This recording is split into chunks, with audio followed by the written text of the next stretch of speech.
Ako si Jimmy Talampas, 21 years jeepney driver. Merong isang asawa at 2 anak. Napakahirap maging isang jeepney driver. 2 years ago, ito yung ginagawa ko. Nasanay na ako dito kasi 21 years halos na ito yung ginagawa ko. Babiyahe ko ng alas 2:30 ng madaling araw. Minsan hanggang gabi, 16 to 18 hours ako babiyahe. Minsan kumikita, 500, 1,000. Kaya lang, hindi talaga sasapat sa meron ng isang pamilyang kagaya ko. Minsan, mga kapwa mo driver, nagkakasamaan kayo ng loob. Hindi ko naman maiwasan, hindi naman namin maiwasan kasi kailangan kumita pare-pareho. Hindi nawawalan yung lagayan sa kalsada. Pahingi-hingi, 5 piso, 10 piso. Halos pati sila, binubuhay mo na rin. Minsan, kailangan 2:30 pa lang na madaling araw, gumising na ako kahit na alas 12. Alas 12 na ako natutulog. Talagang minsan halos walang tulog para lang kumita, para sa pamilya.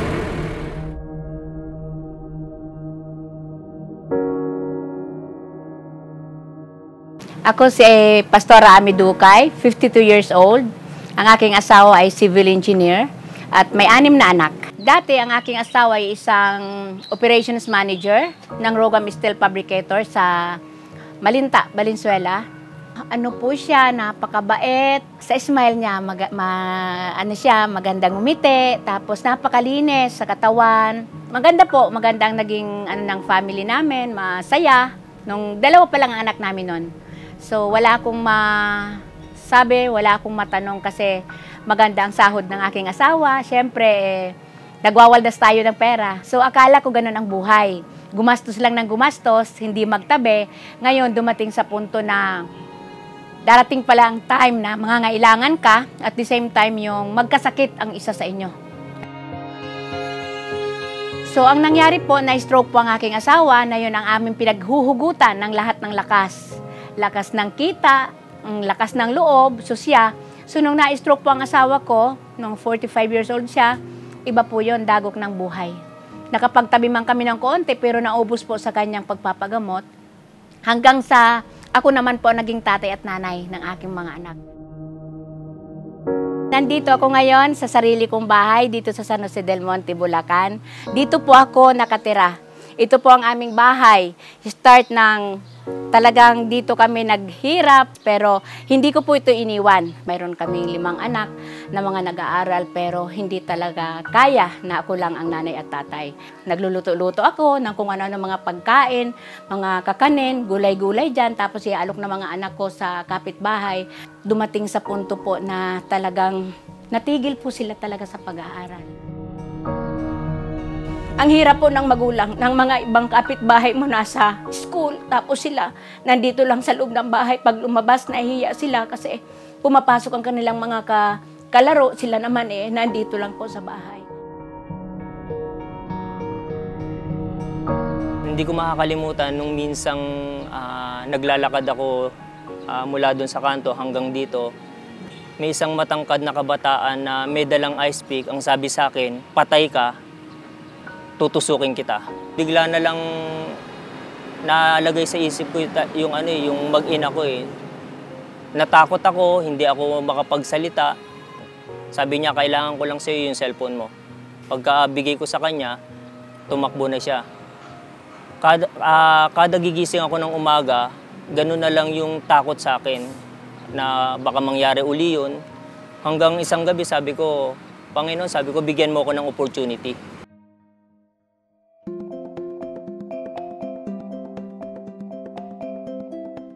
Well, si Jimmy nung isa sa pinakauna na inimbitahan ko rito sa TPC.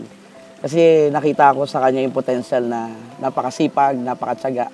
Kaya lang talagang wala lang opportunity para kumita ng malaki. Tatawag si Sir Santi sa akin. Sabi niya, pare, nasan ka? For almost 7 years in the network industry, magkasama na kami ni Jimmy. Nakita ko yung napakalaking potential, napakabait na tao. Sabi niya, meron akong ipapakitang opportunity sa'yo. Nagsawa na ako sa network. Kumbaga, ayoko na, gusto ko nang sumuko, gusto ko nang tumigil, nasunog na ako. Kasi maraming mga company na papangakuan ka, bibigyan ka ng sasakyan, tas hindi naman mangyayari. Minsan, akala mo yun na yung totoo, biglang mawawala yung company. This time sa TPC, ang nakita ko, malaking potential ni Jimmy lumaki talaga. Una, ipinakita niya sa akin yung ganda ng system. Sabi niya, eto yung negosyo ko ngayon, loading business. Nung pagkasabi niya loading business, ipinakita niya sa akin yung system. Sabi ko, ganun kabilis.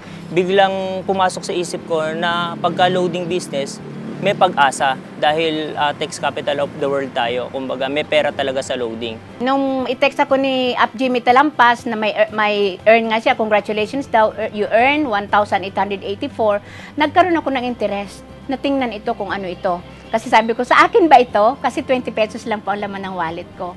Pero sabi niya sa akin, hehehe, yan po ay kita ko ngayong gabi. So sabi ko, ano naman ang laki nitong 20 pesos ko sa 1,884 niya kung isang araw lang kakita. Diba? So, nagkaroon ako ng interest, sabi ko, i-text siya, sabi ko, ano ba ito? Since nag-start pa lang talaga yung company, I would like to have a good leader na makakasama talaga sa TPC.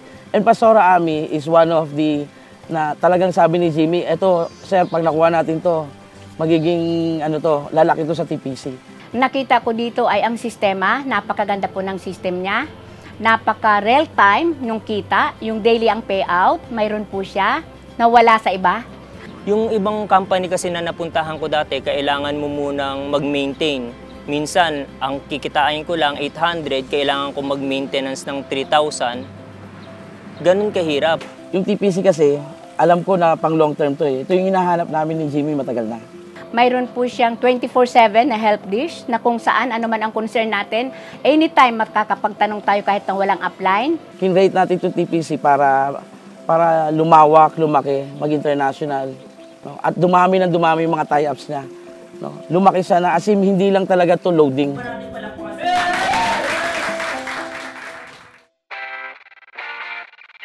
Ngayon, first year ko sa company, nakabili ko ng brand new Honda Jazz.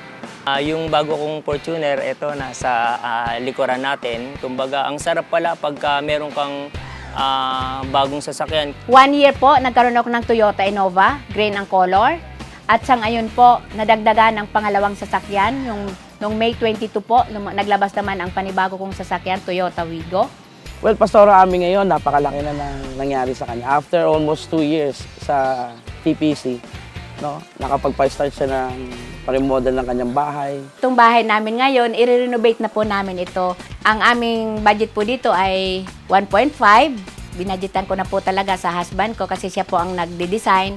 Ito po ang plan na ginawa ni husband. Ang floor plan pa lang po ito. Bali, sa baba po ito at saka sa garahe pa lang po ito. 3 bedroom sa taas, tapos sa baba po, mayroon kaming sa bisita. Gabi-gabi po, ginuguhit niya ito. Nasama-sama kami at saka yung aking mga anak kasi ang gusto namin talaga maging yung dream house talaga namin ang masunod. Nandito tayo ngayon sa office namin sa Valenzuela. Isa po ito sa kagaya ng mga office sa Zambales o sa iba pang lugar. Dito ko po dinadala yung mga tao na nangangarap din kagaya ko. Dito kami nagtitipon-tipon. Puno to every Saturday. Nakita nyo naman, unang naipundar ko, 2 lote, 2 sasakyan. Pagkatapos ito, actually, hindi ko na kailangan to eh. Tulong na lang ito dun sa mga grupo under sa ilalim ko. Noong May 5, nagkaroon po ko talaga ng 1 million na talagang totoong hinawakan ko po, hinawakan ng mga anak ko. Sa ngayon po, masasabi ko mayroon na kaming financial freedom, mayroon na kaming time freedom. Ang pinakamaganda doon, yung mga tao na nangangarap din na mabago yung buhay sa pamamagitan ng TPC, ipinapakita ko sa kanila, ito yung negosyo na pwedeng kung paano nabago yung buhay ko, kaya niya ring baguhin yung buhay mo. Never give up. Huwag kang sumuko, kapatid, kasi ang buhay ay habang umiikot nga, sabi parang gulong, minsan nasa ilalim, minsan nasa ibabaw. Huwag tayong maging one-day millionaire na kumita ka ngayon, 100,000, lahat yan gastusin mo. At saka, huwag kang magbago. Binigyan ka man ng Lord ng ganitong pagpapala, huwag kang magbago. Ako si Jimmy Talampas, ito ang aking kwentong TPC. Ito po si Pastora Ami Dukay at ito ang aking kwentong TPC.